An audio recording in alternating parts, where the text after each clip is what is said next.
My name is Lily Carter, and I was 18 years old when my parents took the money meant for my first year of college and gave it to my brother because, in their words, he needed a real chance more than I did.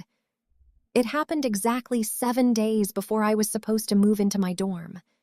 My suitcase was open on my bedroom floor, half packed with folded sweaters, new notebooks, a cheap desk lamp, and the blue comforter I had bought with my own money from the clearance shelf. I had spent the whole summer imagining that little dorm room. I imagined the narrow bed, the shared bathroom, the nervous girls in the hallway, the smell of cafeteria coffee, the first morning I would wake up somewhere that did not belong to my family. For most people, college is a beginning. For me, it felt like an exit door. I had worked for that door. I had studied at the kitchen table while my brother Ethan played video games loud enough to shake the wall. I had taken extra shifts at the grocery store after school. I had applied for every scholarship I could find, writing essays after midnight while my mother yelled that the printer was using too much ink. I got accepted to Northbridge University with a partial scholarship, and my grandmother had promised to cover the rest of my first year. She had said it in front of everyone at Thanksgiving, 1 year before she died. "My Lily is going to college," Grandma Rose said, tapping the table with her fork, "and nobody in this family is going to stand in her way." My father laughed then. My mother smiled tightly. Ethan rolled his eyes. I remember all of it because it was the first time someone said my future out loud like it mattered. Grandma Rose died in February. After the funeral, my parents told me she had left money for my education, exactly as promised. They said it was sitting safely in a savings account until tuition was due. I believed them because I wanted to. Because sometimes the child in you would rather trust a lie than admit your own parents might steal your last chance. Ethan was 24, 6 years older than me, and had been finding himself since high school. He had tried community college for 1 semester, quit because the professors were biased, worked at my uncle's dealership for 3 months, quit because customers were fake, started a fitness page online, then abandoned it when nobody sponsored him. My parents called him creative. They called me rigid. When he slept until noon, they said he was tired. When I woke up at 5 to catch the bus to work, they said I was obsessed with proving something. A week before move-in day, my mother called me downstairs. She was sitting at the kitchen table with my father beside her. Ethan leaned against the counter, looking at his phone, trying to seem bored. There was a folder on the table. I knew before anyone spoke that something was wrong. "Sit down, Lily," my father said. I stayed standing. "What happened?" My mother sighed like I was already making things difficult. "We had to make a family decision." I looked at the folder. "About what?" "About the money," my father said. For a second, I could hear the refrigerator humming. Nothing else. "What money?" My mother folded her hands. "Your tuition money." My chest tightened. "Tuition is due Friday." "We know," my father said. "That's why we're telling you now." Ethan slipped his phone into his pocket and looked away. My mother said, "Your brother has an opportunity." That word. Opportunity. In my family, opportunity always meant Ethan wanted something expensive. "What opportunity?" "He's going into business with Marcus," my father said. "A gym, a real one. They found a space downtown. This could finally get him on his feet." I stared at them. "You gave him my tuition?" My mother's eyes hardened. "Don't say it like that." "How should I say it?" "We are investing in your brother's future," my father said. "College will still be there next year." "Next year?" I repeated. My voice sounded strange, like it was coming from another room. "You have scholarships," my mother said. "You're smart. You'll figure something out." "The scholarship only covers part of it. Grandma's money was for the rest." My father's face changed at Grandma's name. Not guilt, exactly. Irritation. "Your grandmother loved both of you." "She left that money for me." My mother snapped. "Your grandmother is gone, Lily. We are the ones here dealing with reality." I looked at Ethan. "Did you know?" He shrugged, but he would not meet my eyes. "It's not personal." I almost laughed. That was the kind of sentence people use when they know it is personal and want you to be quiet. You took my college money, I said. My father stood. Watch your tone. No. The room went still. I had never said no to him like that before. Not cleanly, not without apology attached. My mother looked shocked. Excuse me? No, I said again, and my voice shook, but I kept going. You don't get to steal from me and then correct my tone. Ethan scoffed. God, you're dramatic. I turned to him. You are 24 years old. You have quit everything you ever started.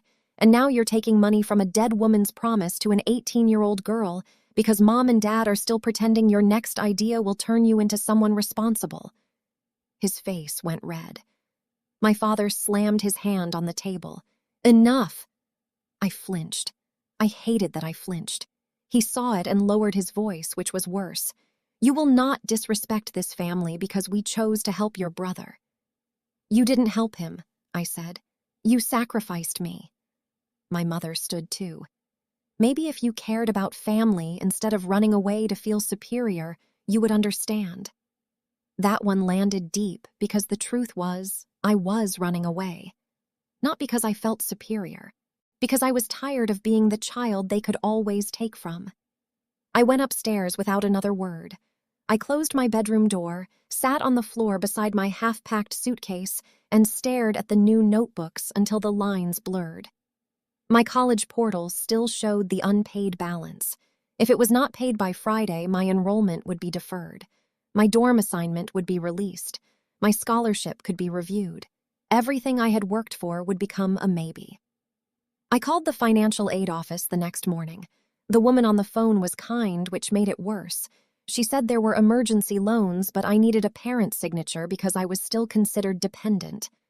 I almost laughed. Dependent. What a word for people who could ruin you on paper while calling it love. For 2 days, I tried everything.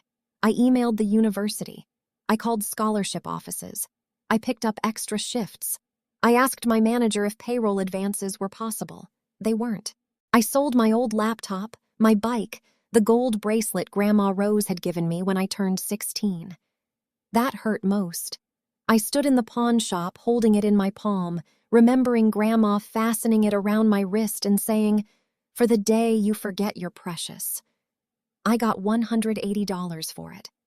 On Thursday evening, one day before the deadline, I came home from work and found Ethan in the driveway beside my father, both of them looking at a new black pickup truck. It was not brand new, but it was new enough, shiny enough, expensive enough. I stood there in my grocery store polo with my name tag still on and understood. "You bought a truck?" I asked. Ethan grinned, then tried to hide it. "For the business. We need transportation." My father said, "Don't start." "With my tuition?" "It's not your tuition anymore," Ethan said. I looked at him for a long time. Then I walked past them into the house. My mother was in the kitchen arranging flowers in a vase like we were a normal family. "Dinner's almost ready. I'm not hungry. You never are when you want attention." I stopped at the stairs. "Do you know he bought a truck?" She didn't answer. That was answer enough. I went to my room, locked the door, and cried into my pillow so they wouldn't hear. Not because I was weak, because I was grieving a future that had been packed in a suitcase at my feet. At 8:17 that night, my phone rang. Unknown number. I almost didn't answer. Then I thought it might be the university. "Hello? Is this Lily Carter?" a woman asked. "Yes." "My name is Margaret Ellis. I'm an attorney. I represented your grandmother, Rose Whitaker." I sat up slowly. "My grandmother?" "Yes. I'm sorry to call so late, but I've been trying to reach you. The number I had for you was disconnected, and the letters I sent to your home were returned unopened." My mouth went dry. "Letters?" "Yes. Several. Lily, did your parents tell you there was a meeting regarding your grandmother's estate?" The room seemed to tilt. "No." There was a pause. Not long, but long enough for me to hear the change in her breathing. "I see," she said carefully. "Then we need to speak immediately. Your grandmother left instructions concerning your education, and she was very specific that the funds were not to be controlled by your parents." I stood so fast I knocked over my suitcase. "What?" Your grandmother created an education trust in your name, Ms. Ellis said. It covers all 4 years of tuition, housing, books, and living expenses. The account your parents mentioned was not the trust. It was a separate gift she left for family emergency support. I pressed my hand against the wall. All 4 years, not 1 year. All 4. Ms. Ellis continued. Your grandmother also left a letter for you. She asked that I read part of it if there was any interference with your enrollment. I could barely speak. Interference? Her word, not mine, the lawyer said gently. She seemed concerned someone might try to delay your education. I closed my eyes. Grandma had known. Of course she had known. She saw more in silence than my parents ever saw when I was screaming inside. Ms. Ellis read the letter. My dearest Lily, if you are hearing this from Margaret instead of from your parents, then I was right to be careful. Do not let anyone tell you that your brother's dreams are heavier than yours. Do not let anyone call your future selfish because it does not serve their comfort. I have protected your education the best way I know how. Take it. Leave. Learn. Build a life where love does not require you to disappear. I sat down on the floor and covered my mouth. Ms. Ellis waited. When I could speak, I asked, Can they take it? No, she said. They cannot. And if they used funds from the separate emergency account against the terms of the estate, we may need to review that as well. Downstairs, I heard my mother laugh at something on TV. A normal sound from a normal evening, while the whole truth of my life changed above them. The next morning, Ms. Ellis called the university directly. By noon, my balance was paid. By 3, my housing was confirmed.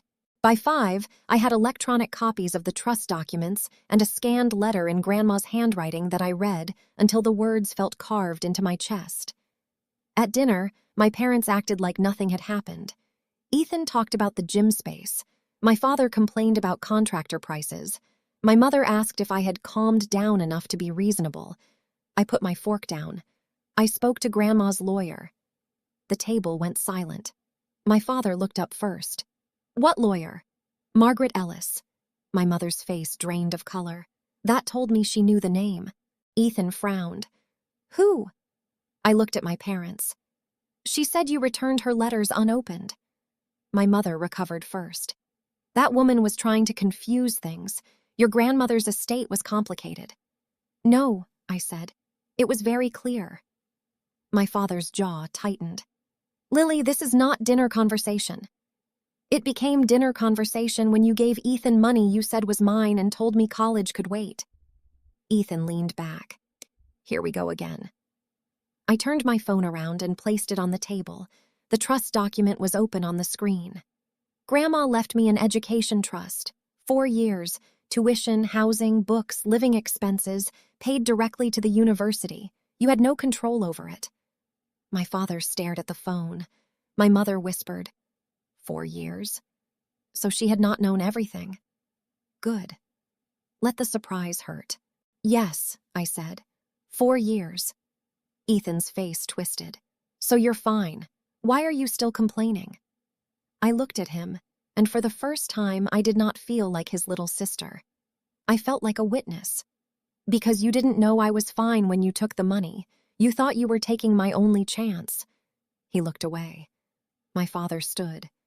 We made the best decision we could with the information we had. No, I said. You made the easiest decision. You took from the child who usually stays quiet and gave to the child who makes the most noise. My mother's eyes filled with tears. Lily, we were trying to keep the family together. You almost kept me trapped. That sentence landed harder than I expected. My father sat back down. I took Grandma's letter from my bag, not the original, a printed copy Ms. Ellis had sent me.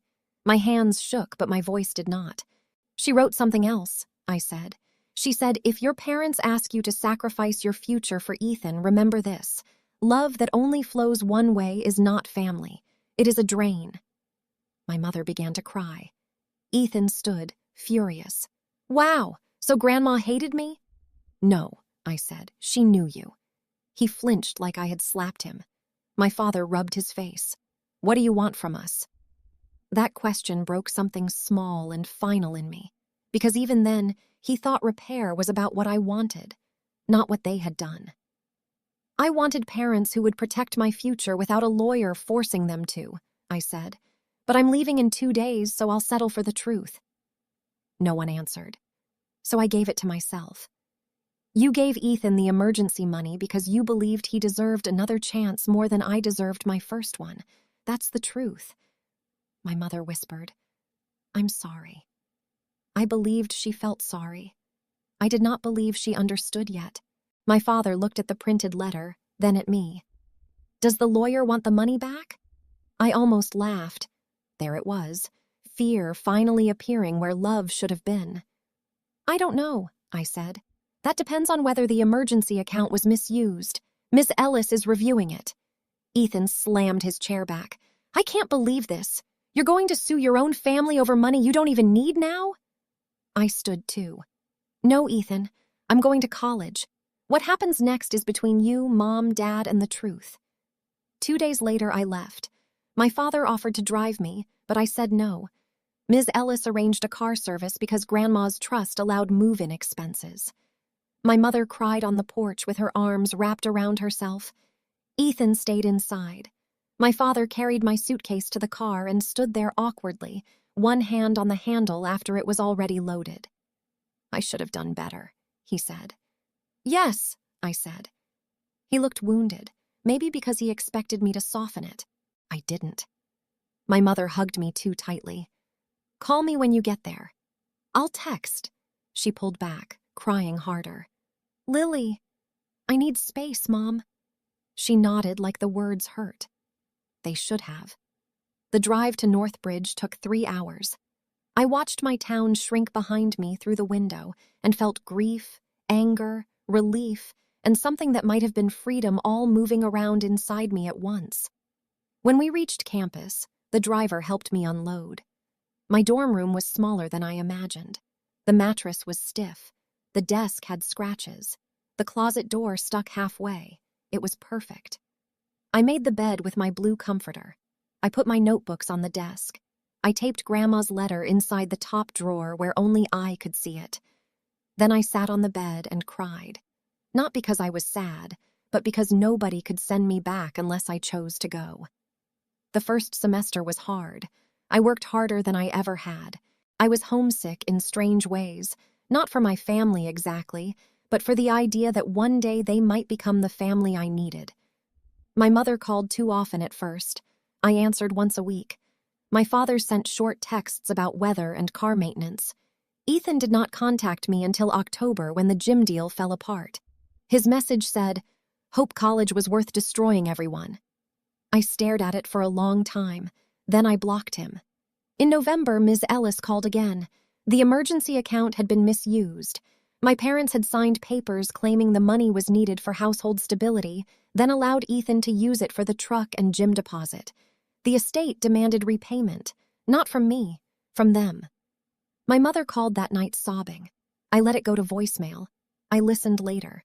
"We made a mistake," she said. "Your father is selling the truck. Ethan is furious. I know you probably hate us. I don't know how to fix this, but I opened your grandmother's letter again, the copy Margaret sent us. I think Rose knew us better than we knew ourselves." For the first time, I heard something in my mother's voice that sounded less like panic and more like truth. I did not call back that night, but I saved the voicemail. Years passed faster than I expected. I stayed at Northbridge. I studied educational psychology. I worked part-time in the writing center. I made friends who did not keep score of who deserved help. I learned to sleep without listening for arguments through the wall. I learned that quiet could mean peace, not danger. My parents repaid the estate over 3 years.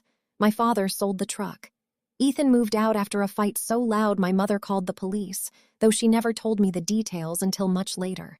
He drifted from job to job, still angry, still certain someone else had stolen the life he refused to build. My mother started therapy. She told me that in a letter first, probably because she knew I would hang up if she tried to make the conversation too emotional. My father came to campus once during my junior year. He took me to lunch and apologized without asking me to comfort him. That was new. I thought helping Ethan would finally make him stand up, he said. And me? I asked. He stared at his coffee. I thought you were already standing, so you didn't need me. That answer hurt, but it was honest. I was standing because I had no choice, I said. He nodded. I know that now. Repair came slowly, not like a movie. No one's speech fixed us. My parents missed things they should have attended. They said wrong things. I kept boundaries. I spent holidays with friends sometimes and did not apologize. My mother learned not to cry every time I said no. My father learned that money given after betrayal does not erase the betrayal. When I graduated, I looked into the crowd and saw them sitting near the back. My mother held tissues. My father wore his only good suit. Ethan was not there. Ms. Ellis came too, which made me laugh and cry at the same time. She brought the original trust documents in a leather folder and said, "Your grandmother would have been unbearable today. Absolutely unbearable with pride." After the ceremony, my parents hugged me. My father held on a little longer than usual. "We didn't get you here," he said. "No," I said. "Grandma did, and I did." He nodded. "I know." That was enough. I became a school counselor, then later started a college access program for students whose families did not understand, support, or know how to protect their futures. Every spring, I sit across from teenagers with tired eyes and too much responsibility, and I help them fill out forms that can become doors. Sometimes they tell me they feel selfish for leaving. Sometimes they say their parents need them. Sometimes they say a brother, a sister, a cousin needs the money more. When they do, I think of my packed suitcase, the unpaid tuition balance, Ethan's black truck in the driveway, my grandmother's lawyer calling at 8:17 p.m. like a voice from a future someone had tried to steal. Then I tell them what Grandma Rose told me in her letter. Love should not require you to disappear. My parents gave my tuition to my brother 1 week before college. For a while, I thought that was the worst thing they had ever done to me. Now I understand it was also the moment the truth finally showed itself. They had always believed I would survive anything, so they kept taking from me and calling it faith in my strength. But strength is not an invitation to be used. My grandmother knew that, and because she knew, I left.